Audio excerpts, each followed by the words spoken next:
Guidance گرو کے معزز دوستوں، میں ہوں ادریس اوان اور آپ تمام دیکھنے اور سننے والوں کو السلام علیکم۔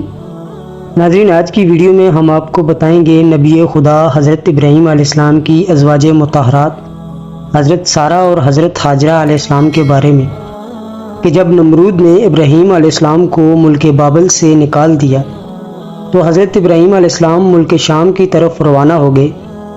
ان کے ساتھ ان کی بیوی حضرت سارہ اور ان کے بھتیجے حضرت لوط علیہ السلام تھے۔ جب حضرت سارہ کا نکاح حضرت ابراہیم علیہ السلام کے ساتھ ہوا تو حضرت سارہ کافی آسودہ حال تھی۔ ان کے پاس بہت سے مویشی اور زمینیں تھیں۔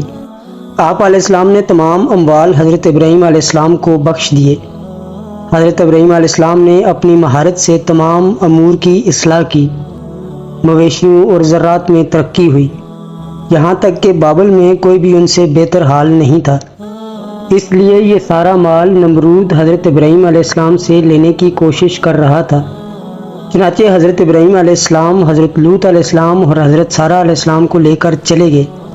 سورہ الصفات آیت نمبر 99، جس کا مفہوم یہ ہے، میں اپنے پروردگار کی طرف یعنی بیت المقدس کی طرف جا رہا ہوں، وہ عنقریب میری رہنمائی کرے گا۔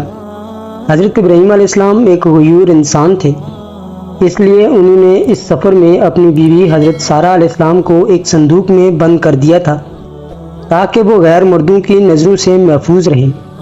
لیکن راستے میں جب مصر پہنچے، جس پر ایک عرب بادشاہ حکومت کرتا تھا، اس ملک کی سرحد پر ایک سپاہی نے حضرت ابراہیم علیہ السلام کو اپنے مال کا محصول ادا کرنے کے لیے روک لیا۔ وہ آپ علیہ السلام کے سامان کی جانچ پڑتال کرتے کرتے اس صندوق کے پاس پہنچا اور بولا، صندوق کھول کر چیک کروائیں۔ حضرت ابراہیم علیہ السلام نے کہا، فرض کرو کہ یہ صندوق سونے، چاندی اور جوہرات سے بھرا پڑا ہے، آپ اس کے لیے جو قیمت چاہتے ہو میں وہ تمہیں دے دیتا ہوں، لیکن اس صندوق کو مت کھولو۔ اس نے کہا، جب تک صندوق نہ کھولو گے تو اس کا حساب نہیں لگایا جا سکتا۔ ناظرین، اسی اثناء میں اس نے صندوق کو کھول دیا، اور جب اس کی نظر حضرت سارہ علیہ السلام کے حسین و جمیل چہرے پر پڑی تو وہ کہنے لگا، اب تو میں جب تک تمہارے اور اس عورت کے بارے میں بادشاہ کو آگاہ نہ کر دوں تو میں تمہیں آگے نہیں بڑھنے دوں گا۔ چنانچہ اس نے دوسرے سپاہی کو بھیج کر بادشاہ کو اس واقعے سے آگاہ کیا۔ بادشاہ نے چند لوگوں کو بھیجا کہ صندوق اٹھا کر لے آئیں۔ حضرت ابراہیم علیہ السلام بھی ساتھ چلے اور فرمایا کہ جب تک میرے جسم میں جان باقی ہے میں صندوق سے جدا نہیں ہوں گا۔ جب بادشاہ کو یہ خبر دی گئی تو اس نے بھی حکم دیا کہ ابراہیم علیہ السلام کو بھی صندوق کے ساتھ آنے کی اجازت دے دی جائے۔ چنانچہ حضرت ابراہیم علیہ السلام کو تابوت اور ان کے تمام ساز و سامان کے ساتھ بادشاہ کے محل لے جایا گیا۔ جب آپ اس کے محل میں پہنچے تو بادشاہ کی نظر حضرت سارہ پر پڑی تو اس نے بے اختیار اپنا ہاتھ ان کی جانب بڑھایا۔ حضرت ابراہیم علیہ السلام جو غیرت کا سرچشمہ تھے، وہ سخت پریشان ہو گئے اور ادھر سے نظریں پھیر لیں اور اللہ تعالیٰ سے کہا، پروردگار، میرے اہل حرم کو اس شخص کے ہاتھوں سے محفوظ رکھنا۔ اسی وقت بادشاہ کا ہاتھ سوکھی لکڑی کی طرح ہو گیا اور اس نے حضرت ابراہیم علیہ السلام سے مخاطب ہو کر کہا کہ کیا تمہارے خدا نے میرا ہاتھ خشک کر دیا ہے؟ حضرت ابراہیم علیہ السلام نے فرمایا، ہاں، میرا خدا غیور ہے اور وہ حرام کاموں کو ناپسند فرماتا ہے۔ بادشاہ نے کہا، آپ اپنے خدا سے دعا کریں کہ وہ میرا ہاتھ ٹھیک کر دے، میں آپ کے حرم کے ساتھ کوئی ایسی حرکت نہیں کروں گا۔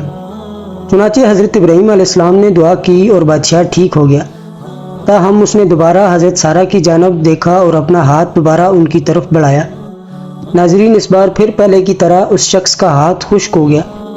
اب اس نے دوبارہ حضرت ابراہیم علیہ السلام سے دعا کی درخواست کی۔ آپ علیہ السلام نے فرمایا، اب میں تمہارے ہاتھ کے شفایاب ہونے کے لیے اس شرط پر دعا کروں گا کہ تم پھر سے اپنا ہاتھ آگے نہیں بڑھاؤ گے، اور اگر تم پھر سے ایسا کرو اور تمہارا ہاتھ خشک ہو جائے تو پھر تم مجھ سے دعا کے لیے نہیں کہو گے۔ بادشاہ نے یہ شرط مان لی۔ تب ابراہیم علیہ السلام نے کہا، اے پروردگار، اگر یہ سچا ہے تو اس کے ہاتھ کو ٹھیک کر دے۔ اس پر بادشاہ کا ہاتھ اپنی اصلی حالت میں آ گیا اور بالکل صحیح سالم ہو گیا، جس کی وجہ سے بادشاہ کے دل میں حضرت ابراہیم علیہ السلام کا رعب بیٹھ گیا۔ بادشاہ نے حضرت ابراہیم علیہ السلام کی بڑی تعظیم و تکمیل کی اور کہا کہ تم بے خوف رہو، تمہاری حرمت یا تمہارے اموال سے اب میں باز رہوں گا۔ جس جگہ چاہو تم جاؤ، لیکن تم سے میری ایک حاجت ہے۔ ابراہیم علیہ السلام نے پوچھا وہ کون سی حاجت ہے؟ بادشاہ نے کہا کہ میں اپنی بیٹی کو بطور کنیز حضرت سارہ کے حوالے کرنا چاہتا ہوں۔ آپ علیہ السلام نے منظور فرمایا۔ چنانچہ بادشاہ نے اپنی بیٹی حضرت سارہ کو بطور کنیز عطا کر دی۔ ناظرین، بادشاہ کی یہ بیٹی کوئی اور نہیں بلکہ حضرت ہاجرہ علیہ السلام تھی، جن کو بعد میں اللہ تعالیٰ کے حکم سے حضرت ابراہیم علیہ السلام نے اپنی دوسری بیوی کا درجہ دیا، اور انہی کے بطن سے حضرت ابراہیم علیہ السلام کو حضرت اسماعیل علیہ السلام عطا کیے۔ حضرت ابراہیم علیہ السلام اپنے اہل و اموال کے ساتھ روانہ ہوئے۔ بادشاہ بھی ان کی تعظیم کے لیے ان کے پیچھے چلا، تو اللہ تعالیٰ نے ابراہیم علیہ السلام کو وحی کی کہ کھڑے آ جاؤ اور اس بادشاہ کے آگے نہ چلو جس پر تم قابو پا چکے ہو، بلکہ اس کو آگے کرو اور خود اس کے پیچھے چلو اور اس کی تعظیم کرو، کیونکہ وہ بادشاہی کے باوجود مغلوب اور ناچار ہے، خواہ نیکوکار ہے یا بدکار ہے۔ یہ سن کر ابراہیم علیہ السلام کھڑے ہو گئے اور بادشاہ سے کہا آگے چلو تاکہ میں تمہاری تعظیم کروں اور تم کو مقدم رکھوں اور تمہاری عزت و احترام کی وجہ سے تمہارے پیچھے چلوں۔ بادشاہ نے پوچھا کہ کیا ہوا، تمہارے خدا نے ایسی وحی کی ہے؟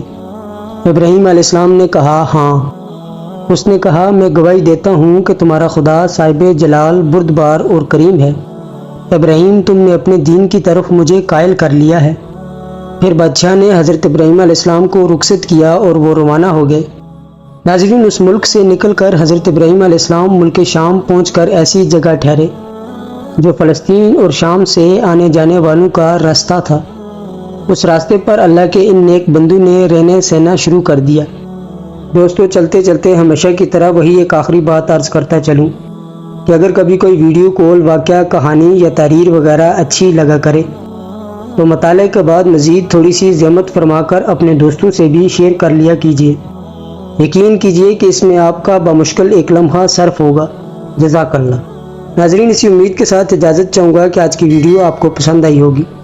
ویڈیو پسند آئی ہو تو ویڈیو کو ایک پیارا سا لائک اور چینل کو سبسکرائب ضرور کر دیجیے گا تاکہ مستقبل میں آنے والی ہر نئی ویڈیو کا نوٹیفیکیشن آپ کو بآسانی مل سکے۔ آج کی ویڈیو میں بس اتنا ہی، ملتے ہیں ایک اور نئی تاریخی اور تحقیقی ویڈیو کے ساتھ۔ تب تک اپنا خیال رکھیے گا۔ اللہ پاک آپ کا حامی و ناصر ہو۔ اللہ حافظ۔